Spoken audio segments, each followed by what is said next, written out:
Promise at Wonderland gates. Daddy, how many more days until we go to Wonderland Park? Emma asked for what felt like the 100th time that month. Michael looked up from the stack of bills spread across the kitchen table. He forced a smile, the kind that didn't quite reach his eyes. Just a few more days, sweetheart. Just a few more. Olivia, Emma's twin sister, bounced into the kitchen, her blonde pigtails swinging. Mommy would have loved it there, right, Daddy? She said it softly, almost reverently. Michael felt his throat tighten. Yes, baby, she would have loved it. The park had been Sarah's dream.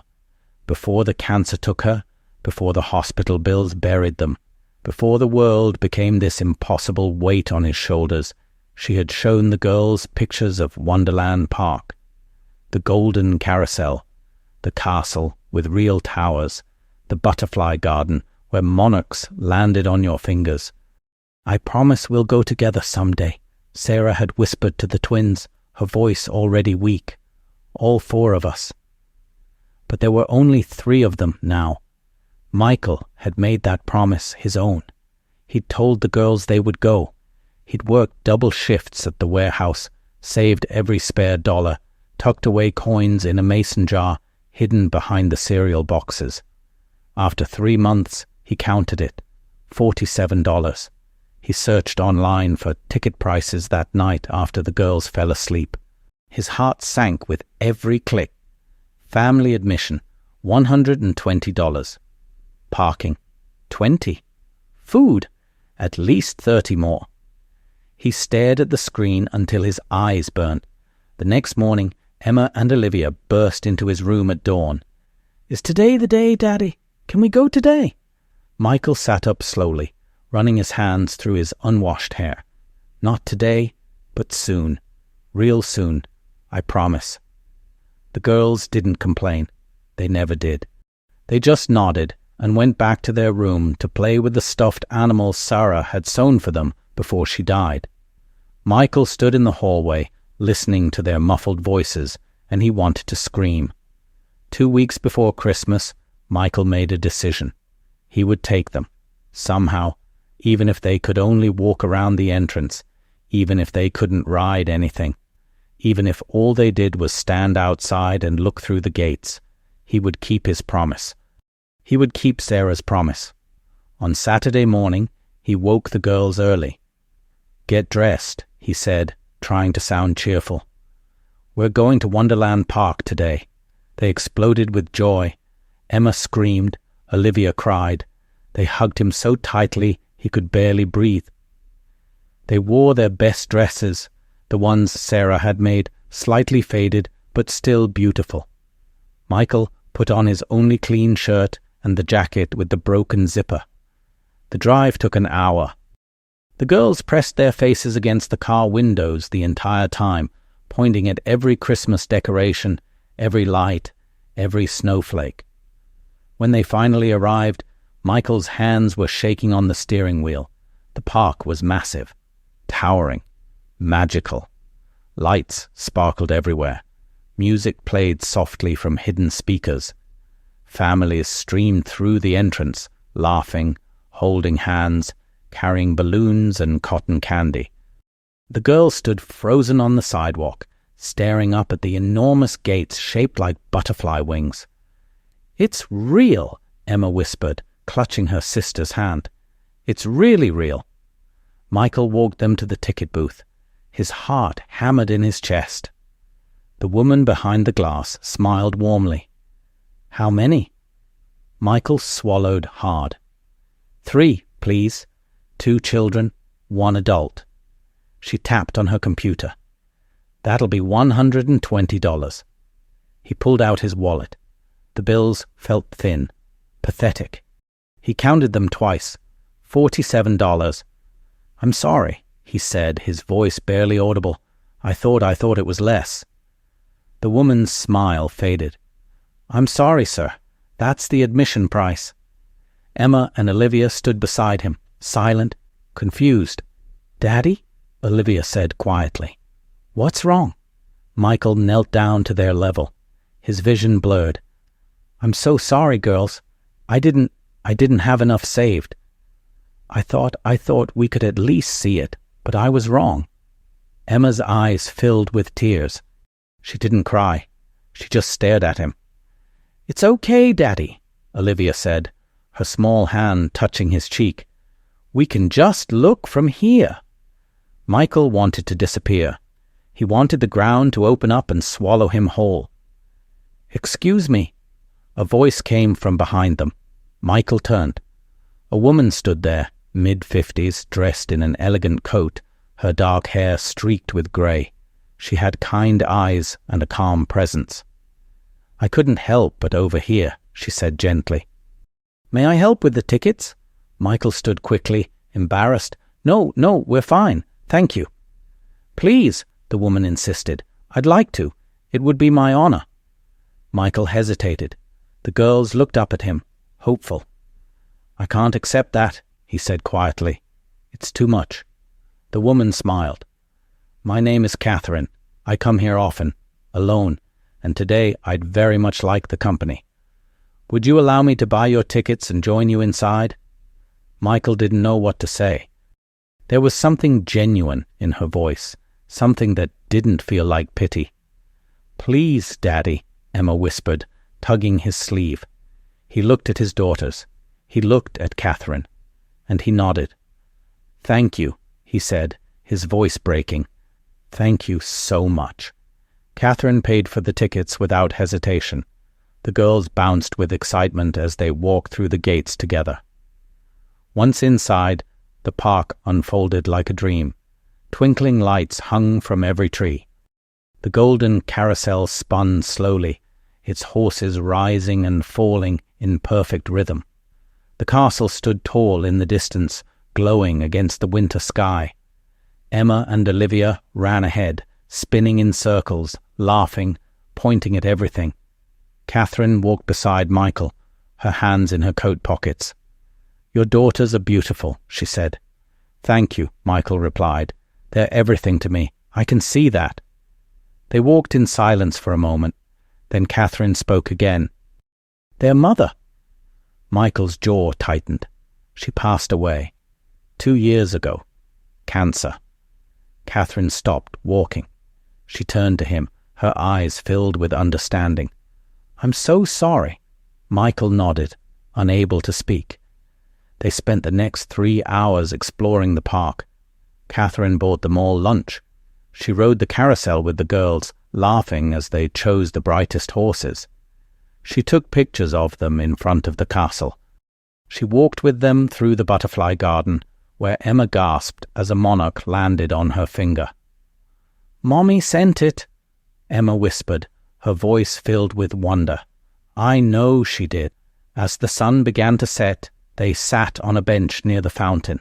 The girls were exhausted, leaning against Michael's sides, their eyes heavy. Catherine sat across from them, watching quietly. "Thank you," Michael said finally, "for everything. You gave them a day they'll never forget." Catherine smiled, but there was sadness in it. "I should be thanking you." Michael frowned. "For what?" "For reminding me what matters." She looked away, her gaze distant. "I have a son," she said quietly. "We haven't spoken in years. I made mistakes. I was so focused on my career, on building my business, that I forgot to be present. I forgot to just be there. And now he won't even return my calls." Michael listened, his heart aching for her. "Seeing you with your daughters," Catherine continued. "Seeing how much you love them, how present you are, even when things are hard. It reminded me of what I lost, and what I need to try to get back." She wiped her eyes quickly, composing herself. "I'm sorry. I didn't mean to make this about me." "Don't apologize," Michael said gently. "I understand." They sat in silence for a while, the sound of the fountain filling the space between them. When it was time to leave, the girls hugged Catherine tightly. "Will we see you again?" Olivia asked. Catherine knelt down, smiling through her tears. "I hope so, sweetheart. I really hope so." She handed Michael a business card. If you ever need anything, please call me." Michael looked at the card. Catherine Wells, CEO, Wells & Co. He looked up at her, stunned. She smiled. "We all carry something, Michael. Money doesn't make the weight any lighter." She walked away, disappearing into the crowd. Michael stood there, holding his daughter's hands, the card tucked in his pocket, feeling something he hadn't felt in a long time. Hope. Over the following weeks, Catherine began visiting them. She would show up at their small apartment unannounced, bringing groceries, books for the girls, sometimes just herself. She never acted like a benefactor. She acted like a friend. She sat on their worn couch and drank instant coffee without complaint. She played board games with Emma and Olivia. She listened when Michael talked about Sarah, about his fears, about his exhaustion. And slowly, she opened up too. She told them about her son, Daniel, about the years of silence, about the regret that haunted her. The girls adored her. They called her Miss Catherine. They drew pictures for her. They asked when she was coming back. One evening, after the girls had gone to bed, Catherine sat with Michael at the kitchen table. "I want to offer you something," she said carefully. "A job." "At my company. In logistics management. It's stable, good pay, benefits. You'd be able to provide for your daughters properly." Michael stared at her, speechless. "I don't want charity," he said finally. "This isn't charity," Catherine replied firmly. "You're smart. You're reliable. I've seen it. You work harder than anyone I know. This is an opportunity. Nothing more."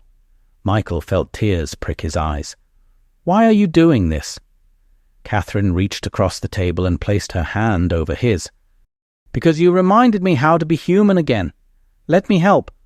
Please." Michael nodded, unable to speak. 3 months later, Michael was working full-time at Wells & Copeau. He had health insurance for the first time in years. The girls were enrolled in a better school. They had new clothes. They had enough food. They had stability. But more than that, they had Catherine.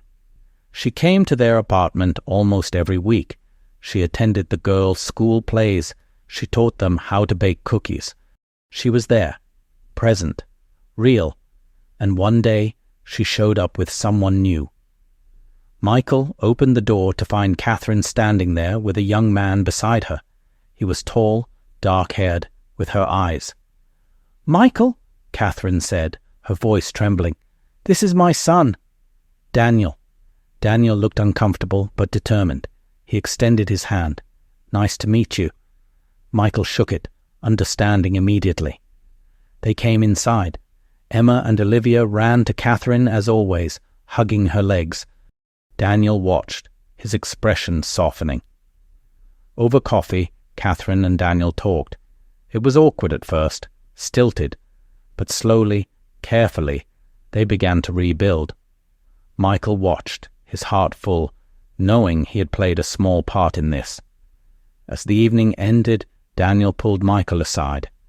"Thank you," he said quietly, "for helping her find her way back." Michael smiled. "She helped me first." 6 months passed. Michael's life had transformed. He was financially stable. The girls were thriving. And Catherine had become family, not by blood, but by choice. She and Daniel were rebuilding their relationship slowly. It wasn't perfect. There were still hard conversations, still old wounds, but they were trying. They were present. One Saturday, Catherine took them all back to Wonderland Park. This time there was no hesitation, no counting money, no fear. They rode every ride. They ate too much cotton candy. They laughed until their sides hurt. As they stood in front of the butterfly garden again, Emma looked up at Michael. "Daddy, do you think Mommy can see us?" Michael knelt down, pulling both girls close. "I know she can, sweetheart, and I think she's really, really proud." Catherine stood beside them, Daniel next to her. She smiled, her eyes wet with tears. She had come to the park that day months ago, lonely, grieving her own failures. She had found a broken family and had tried to help them. But in truth, they had saved her. They had reminded her that it was never too late. That presence mattered more than anything. That love wasn't about grand gestures. It was about showing up, day after day, in the small moments, in the quiet spaces. As the sun set over Wonderland Park, the five of them stood together, not bound by blood, not defined by titles, but connected by something deeper, by choice, by care, by the simple, powerful act of being there. And that, they all knew, was the most magical thing of all. If this story touched your heart, subscribe to the channel and turn on notifications so you don't miss the next ones. Leave a like because it helps this story reach more people who need to hear it.